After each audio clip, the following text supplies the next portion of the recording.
Thanks.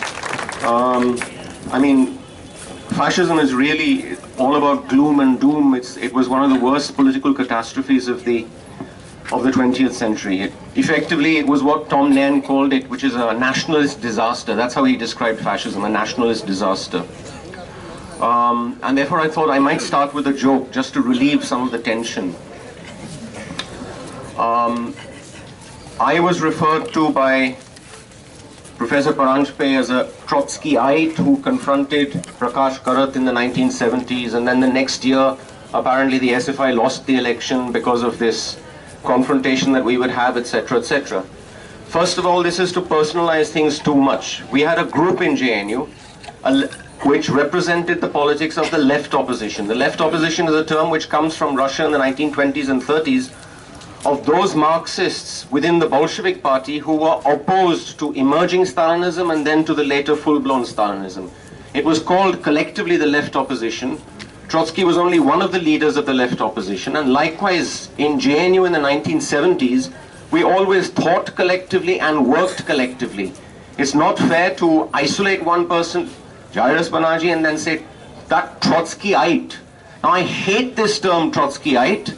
So my joke is the following. What is the difference between a Trotskyite and a Trotskyist? Well, a Trotskyite is someone who does the foxtrot while they're skiing. Okay? If anything, Trotskyist, fine. That's fine. I'm fine with Trotskyist, and already by the late 70s we were debating issues about whether Trotskyism was a relevant category any longer in terms of politics in India and so on and so forth. We were way ahead of the mainstream left. In terms of our debates, in terms of our style of functioning, in terms of our political culture, in terms of our orientation to the working class. We were working with Faridabad workers at the time. We were way ahead of the mainstream left. And of course the mainstream left tends to take the position that students should not approach the working class, should not work with the working class. That is for the parties to do. The parties have a privileged access to the working class. Students should not think in those terms. It was a position that, needless to say, none of us agreed with. We did work with the workers in Faridabad in 1973, 74, and 75. Now what I want to do is talk about fascism strictly in its historical context, and I will leave you to draw the kind of analogies and connections and overlaps that what I'm going to say suggests to you in terms of whether it resonates with our situation in India today. Okay? I'm going to leave that to you. For various reasons, whether you call them tactical or strategic, I do not propose to go into India today because I have a plane to catch tomorrow morning. And the three themes that I want to talk about, which I think are key elements of the political culture of fascism, are as follows. The first is the constructed nature of nationalism. You can also call this general theme fascism and the myth of the nation. Okay? Fascism and the myth of the nation. The second theme is associated with Wilhelm Reich, who was a psychoanalyst and had a major influence on post-war feminism. And Reich's thesis was that patriarchy and the authoritarian family are the mainstay of the state's power in a capitalist society. This formulation enables us to integrate feminism and revolutionary Marxism in a way in which they're not often seen as being integrated with each other. I'll repeat that because it's such an important formulation.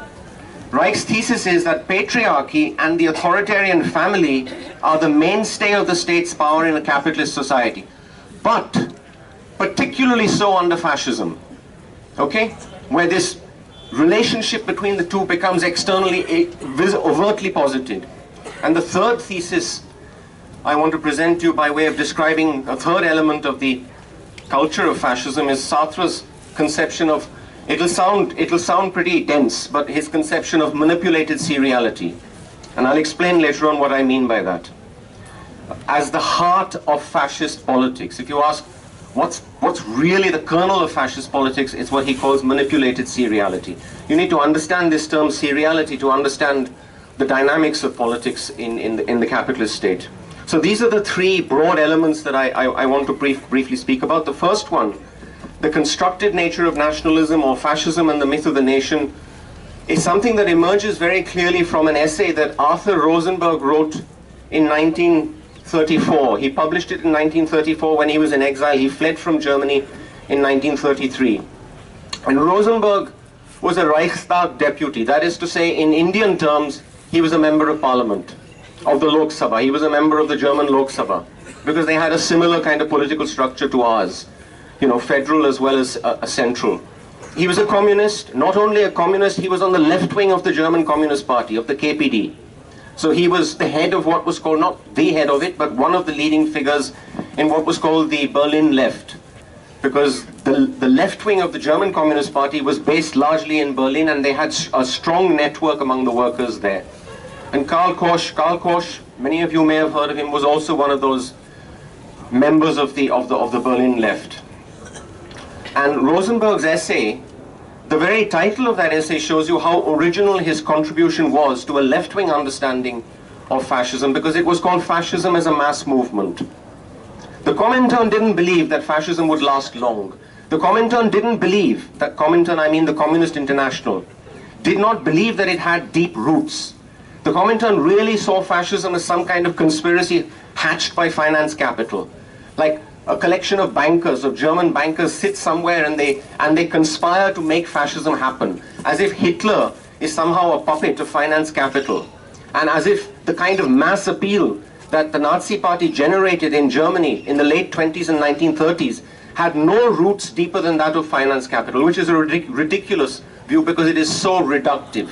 It completely misses what is unique to these kinds of right-wing movements. So fascism as a mass movement was a direct challenge. The very title that Rosenberg gave his essay was a direct challenge to the Comintern's understanding of fascism. In other words, to the official Soviet line on fascism, which is that it's a kind of nightmare which is sweeping through Europe. It'll pass in a few years. It doesn't have deep roots, and it has nothing to do with culture and with mass mobilization. What did Rosenberg argue?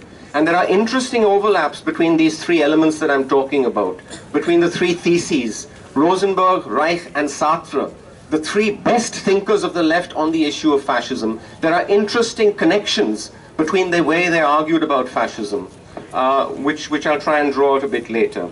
But Rosenberg, essentially the argument is as follows, that fascism only succeeds as a mass movement. So it might exist in a society politically, within the political spectrum, but it will remain marginal as long as it has not mobilized a mass base.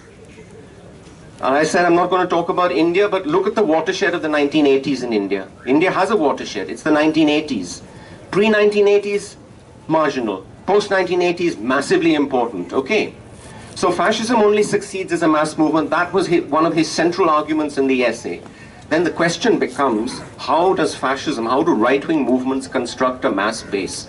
That is the vital question we have to try and understand, even in terms of our Indian context. And his answer was, it's a very interesting answer, that the ideology which people called fascist was already widespread in Europe by 1914.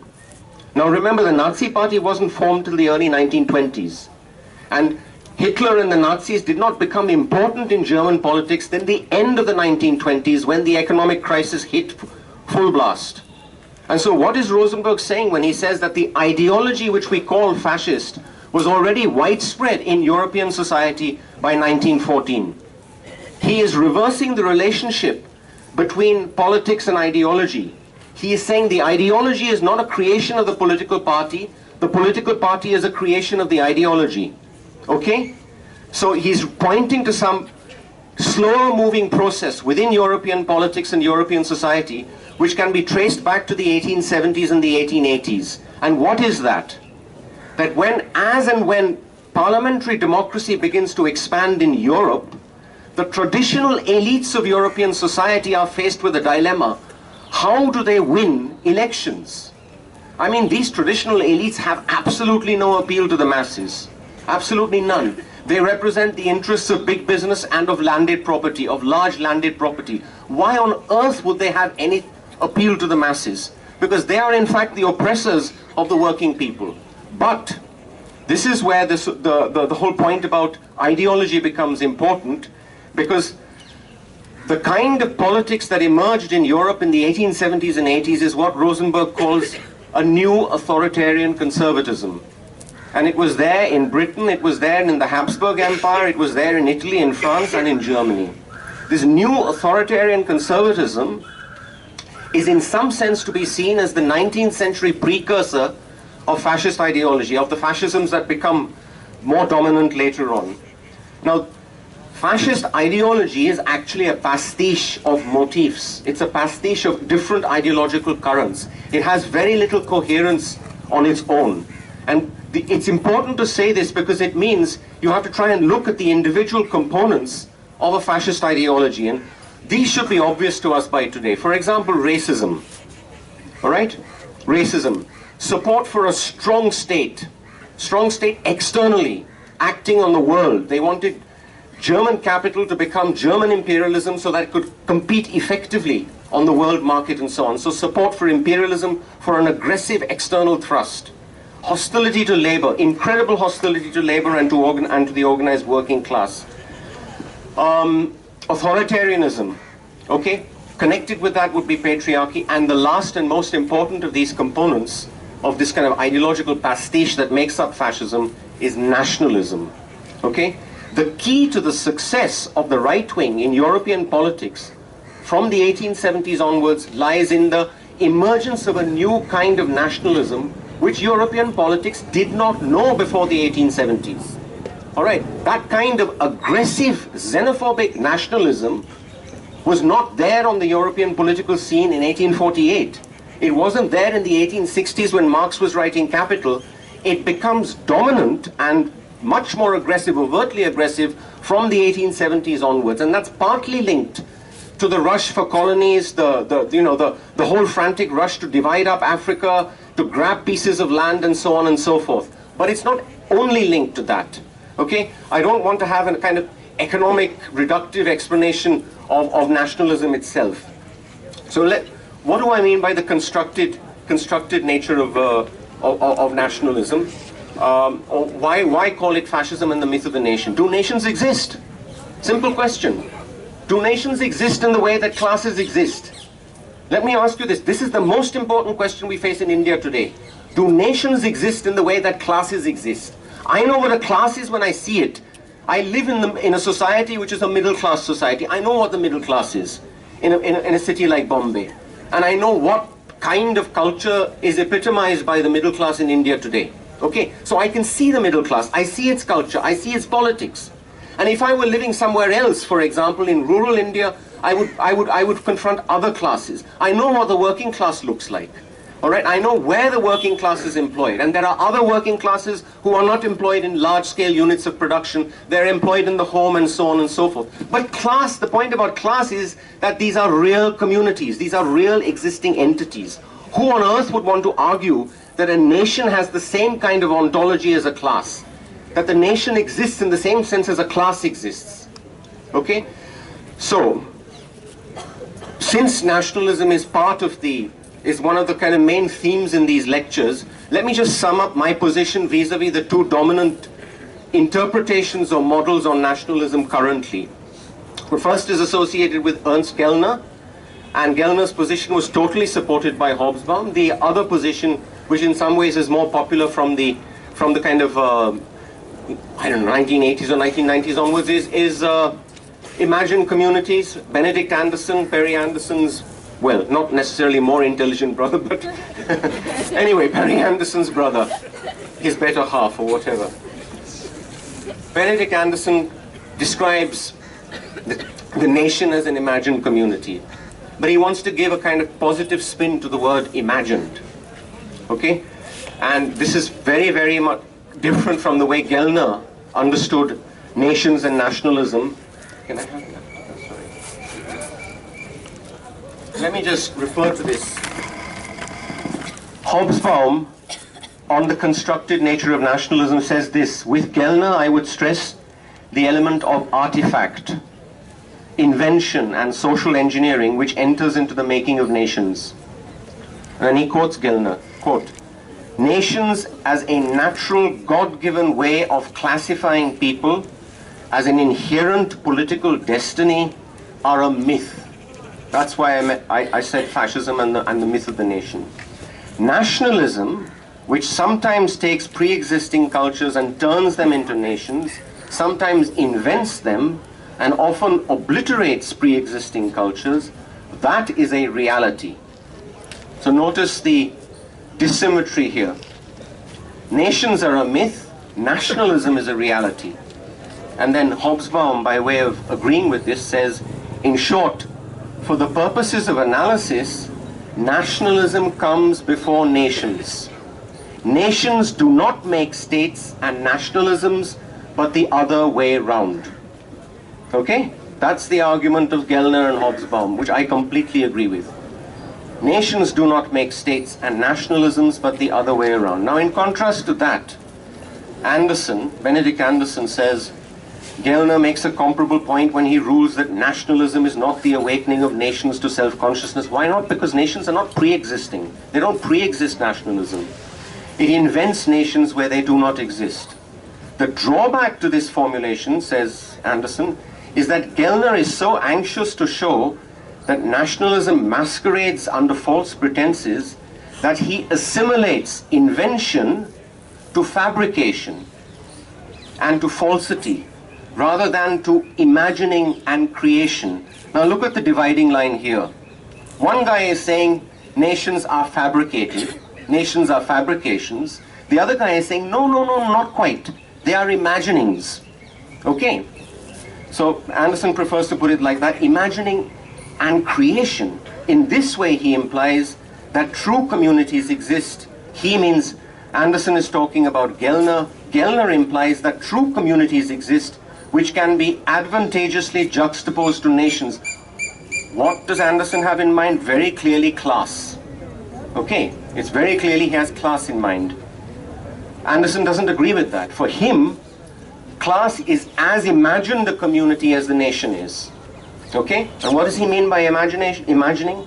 It is imagined as a community because the nation is always conceived as a deep, horizontal comradeship. Amazing. The obvious question, the big elephant in the room here, facing Anderson is, who does the imagining? Simple. Even if you suppose that nations are imagined communities, who on earth is doing the imagining? He hasn't answered, I mean, as far as I'm concerned, he hasn't answered that.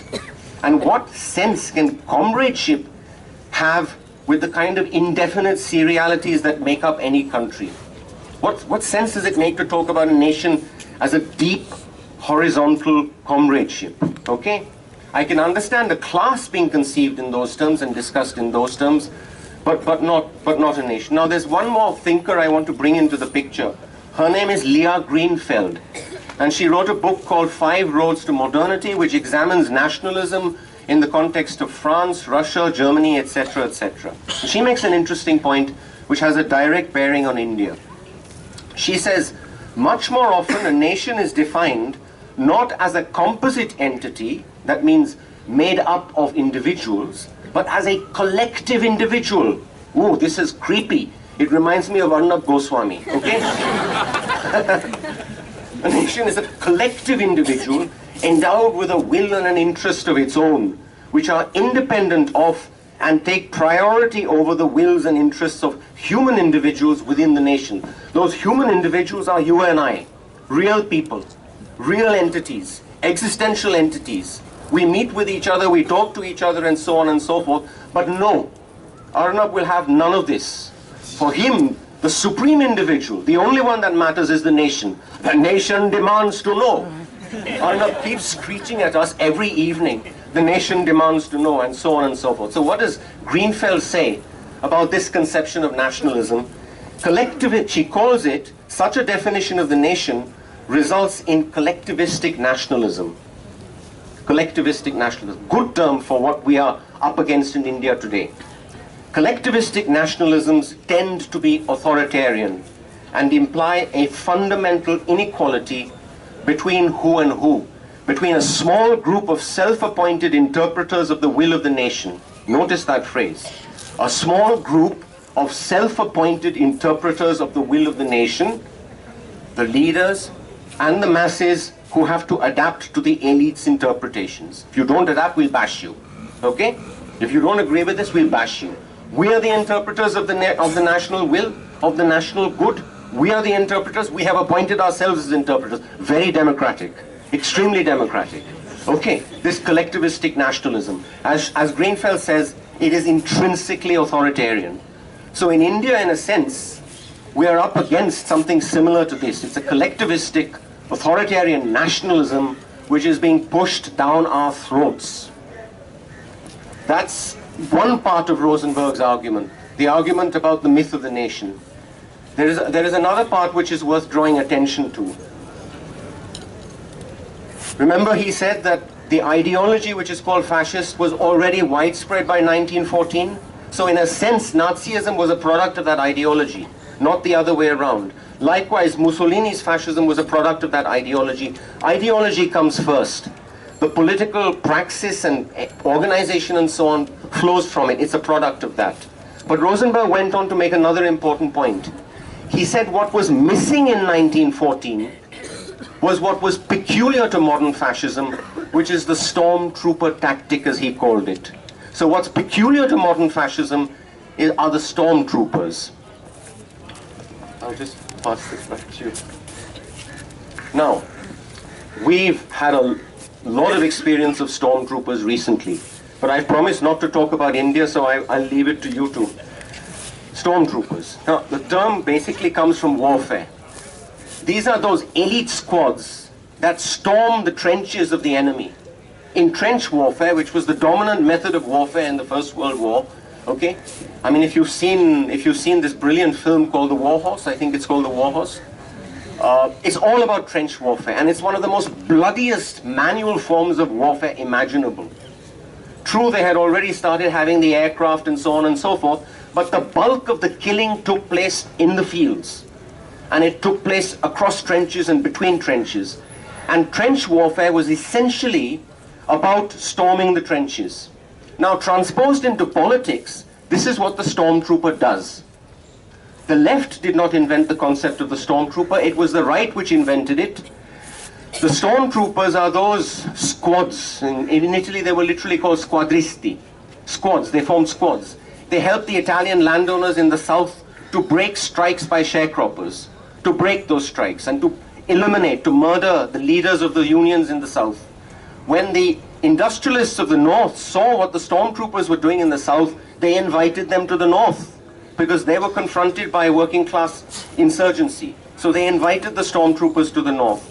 So the important point is this that Rosenberg makes, and I want to quote from this book because it so accurately captures the political scenario of the last 6 weeks. I'll just take that book.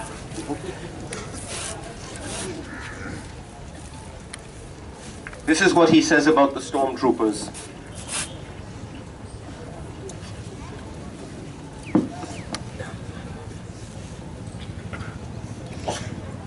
He says the activities of the stormtroopers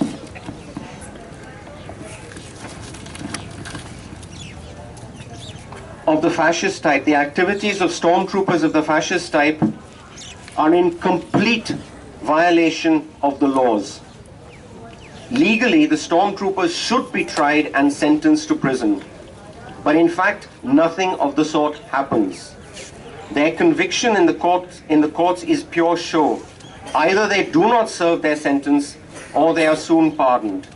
In this way, the ruling class shows its stormtrooper heroes how grateful and sympathetic it is. Basically, the argument here is that fascism begins to flourish within a bourgeois democracy with the active complicity and the connivance of the state. Okay? We've experienced this recently in the past 6 weeks. We've seen how certain entities of the state have reacted to events as they've unfolded. The complicity, the connivance of the state in allowing a free hand to the stormtroopers is a crucial part of the story of why fascist organizations do not simply disappear from the scene. They are covertly patronized by the existing state, even when that state, formally speaking, represents a constitutional democracy, such as, for example, the Weimar Republic in Germany. So much for Rosenberg. I think those 2 or 3 insights are quite valuable. I'll just hand this back. Thanks. Now, I want to move to Reich. Entirely different level of mediation. From Rosenberg's picture of nationalism is a historical one. All right? The kind of nationalism of the late 19th century is a remarkable precursor of the aggressive xenophobic nationalism, the anti-Semitic nationalism that re-emerges in the form of fascism, both in Italy and especially in Germany. Reich's thesis is that patriarchy and the authoritarian family are the mainstay of the state's power. And in a sense, Reich is not moving away from the theme of nationalism. He is addressing that theme, because what he's suggesting is a mechanism which is quite interesting. And this is how I'd want to describe it to you. In writing The Mass Psychology of Fascism, Reich published The Mass Psychology of Fascism in 1933, before Rosenberg's brochure. Something he started to do in 1931. The problem that confronted Reich was, why do the working masses allow themselves to be mobilized into movements that are manifestly opposed to their economic interests? This is a riddle. Why do the working people allow themselves to be galvanized behind right-wing chariots? Why? It's a real riddle. Because those movements have nothing to offer to the working masses. As working people, this riddle, Reich argued, could not be solved economically. So he rejected reductionism of any sort. There was no economic solution to this riddle. There was no economic explanation for it. On the other hand, if the solution to the riddle lay in ideology, we would have to explain what this could mean, and that is what Reich set out to do by making the family central to the kind of subjectivity presupposed in fascism. Word subjectivity has come into the picture. There is a fascist subjectivity. There is a subjectivity presupposed in fascism and in the way it works. And the great themes that Reich develops in The Mass Psychology of Fascism can be summed up in 3 vectors that run through the first 2 chapters of his book. There's an excellent translation of Mass Psychology by a guy called Theodore Wolff. It's available, easily available on the net. The published version of that, of the translation by some American and so on, is quite unreliable. It's very imprecise. It's a bad translation. The one on the net by Wolff is an extremely accurate and fine translation.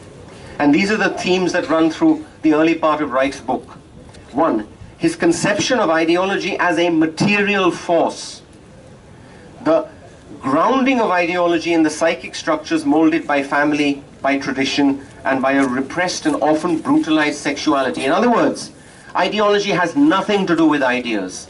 It is not some mental phenomenon, some spiritual phenomenon, some superstructural phenomenon. It is very much rooted in, it's biopsychologically grounded in structures that are molded by the family, by tradition, I put tradition in quotes, and by a repressed and often brutalized sexuality.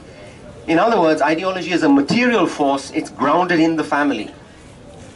Secondly, the second vector that runs through it is patriarchy as the mainstay of the state's power. I mentioned that.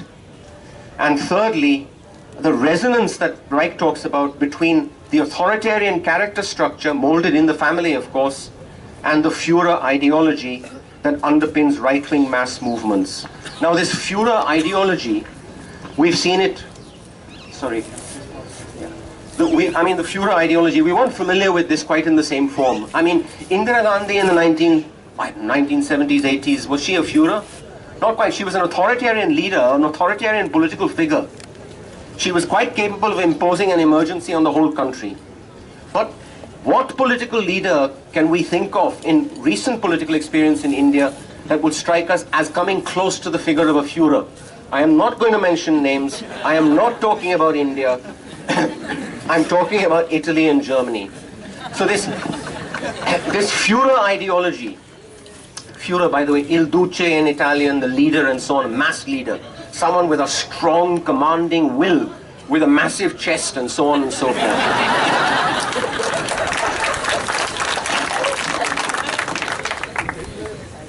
Who is it that creates the Führer? Unfortunately, it's the people who support the Führer. The Führer would be nothing without those people.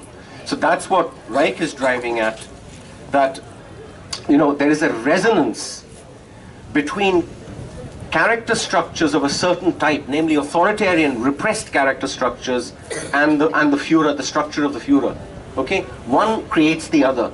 Again, there is a reversal of causality, a reversal of the direction in which the influence moves. Again, it is the mass that comes first, mass culture that comes first, politics that comes second. Politics, in some sense, is a reflection of that mass culture. So I won't say anything more about Reich. I think this whole idea, the whole idea of the family as a factory of reactionary ideology, not all families, but traditional families, authoritarian families, patriarchal families, as a factory of reactionary ideology. Those are Reich's words. And the family as a battleground where the child will either survive as an independent individual later on in life or be permanently scarred by childhood, defeated on the battlefield of childhood, defeated in the family. There is a brilliant movie by, I forget the name of the director, but it's called From a German Life, and it's about a concentration camp commander. And it traces the biography of this concentration camp commander. The man ends up on an assembly line processing death in the concentration camps in the 1940s. So the director asks, how could such an individual be formed? What is the process that allows for such an individual to emerge? Biographically, existentially, how can someone end up manning concentration camps, working on assembly lines of death? So the film starts with childhood, and it's a violent childhood. It's a typically lower middle class, in fact rural Prussian family in Prussia, extremely violent authority figure in the family, namely the father. Okay? Now, this is the first sense in which the child confronts the state.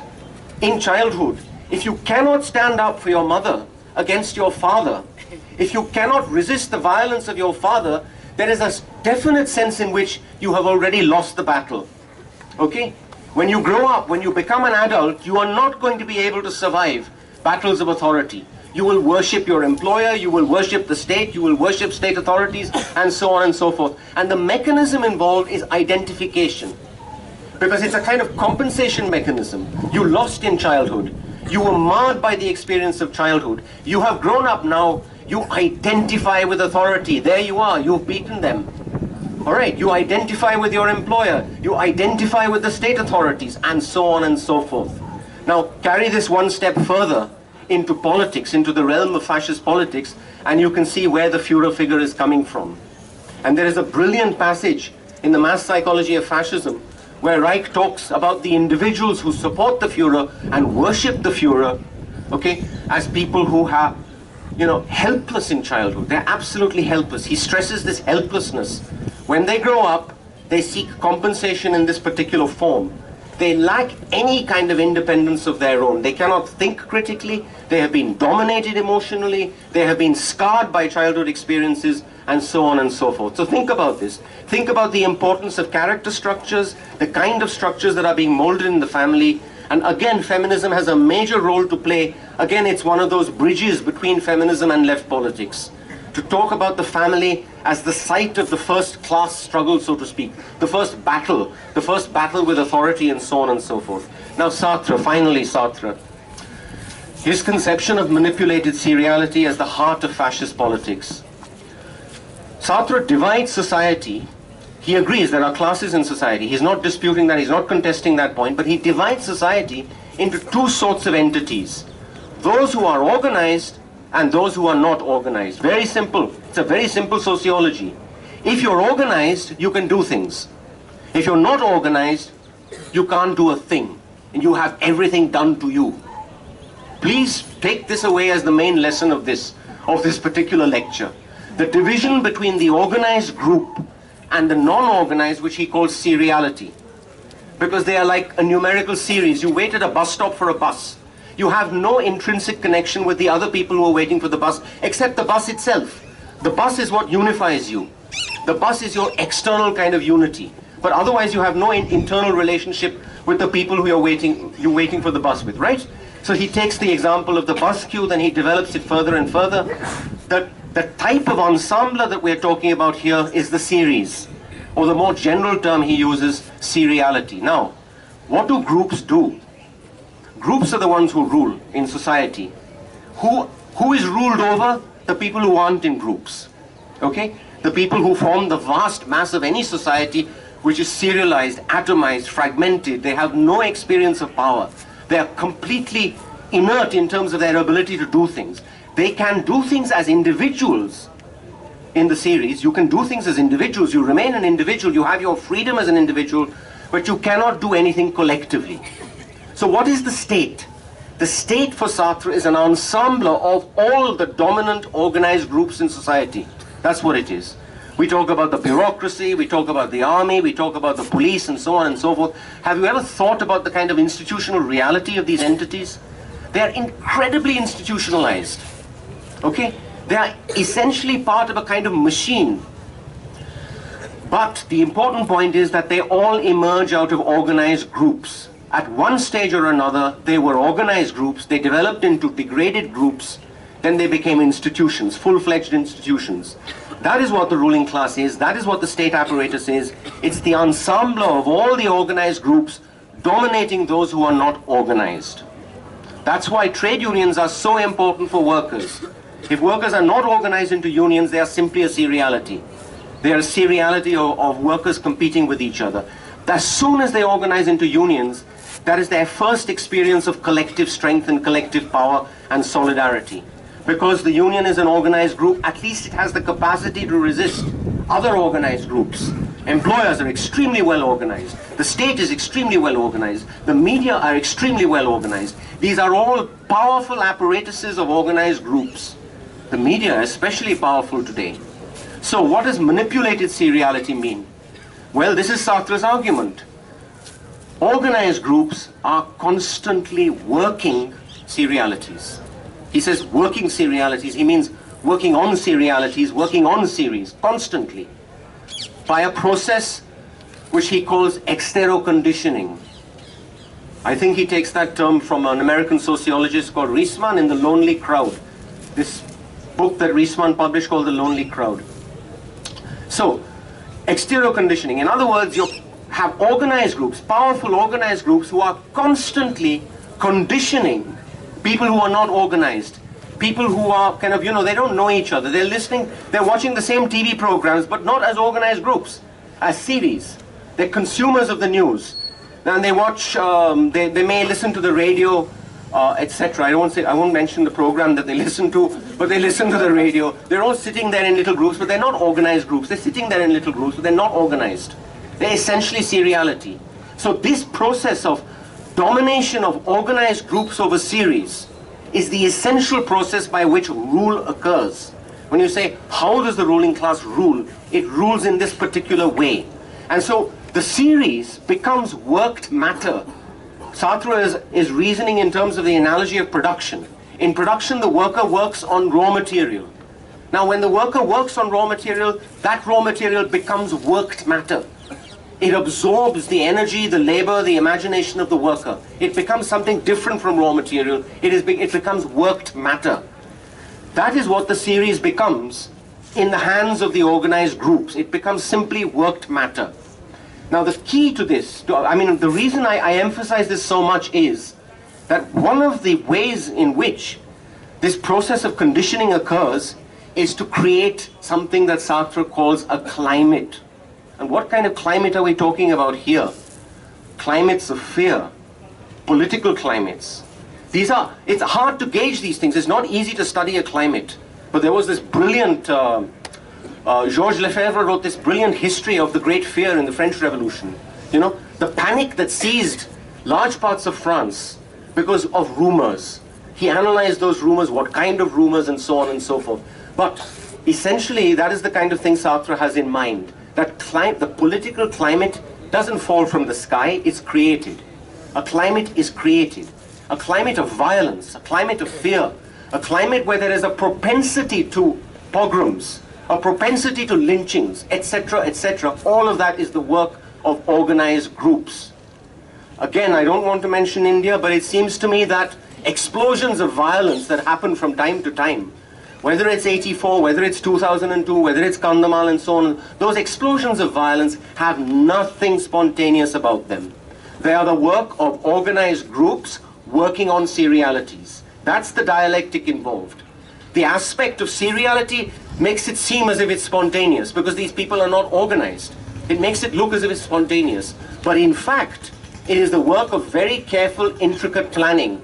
The violence is the work of intricate planning. The violence is the worked matter. The violence is the product of these organized groups wanting to create a climate of violence and fear and triggering, instigating explosions against others. So serialities destroy serialities. People who are unorganized destroy other people who are unorganized, when in fact, in terms of some class or economic interest, they're fairly close to each other. They are not that far apart from each other. But it's like one set of workers is destroying another set of workers, and so on and so forth. So, manipulated seriality, Sartre says, is the heart of fascist politics. And then he goes on to offer the example of the pogrom. And the pogrom for him is the sovereign group, the organized group, directing serialities in such a way that it's actually extracting actions from series, which is hard to do, because if they're not organized, how are they acting? See, I said that series can't do anything. They only have things done to them. But a pogrom is precisely that paradox. It's a series acting without any kind of collective unity of its own, without any solidarity of its own. It's being manipulated from the outside to act. And some of those horrific pogroms that took place in India not so long ago involved people of 10 to 15,000. 10 to 15,000, my God, it's a horrifying thought to think of them moving from village to village. But it was all carefully orchestrated, well planned, well executed. Basically, it's the activity of organized groups. That is the importance of Sartre's analysis in the Critique of Dialectical Reason to understanding things like what a political climate is, a climate of violence. And in this country, we are today living in a climate of violence, which is why black-coated stormtroopers, upholders of the law, can, you have insulted my country, this, that, and the other, all that stuff. But the nation is a myth. The nation doesn't exist in that form. The nation is incarnated in these people. If they want to put it like that, they are the incarnations of the nation. Fine, you can have it. They are the incarnations of the nation. This climate of violence has emerged in the last so many months, and so on and so forth, and it's really dangerous for us. I wanted to go on to talk about other things and so on, but I think I'll leave it at that.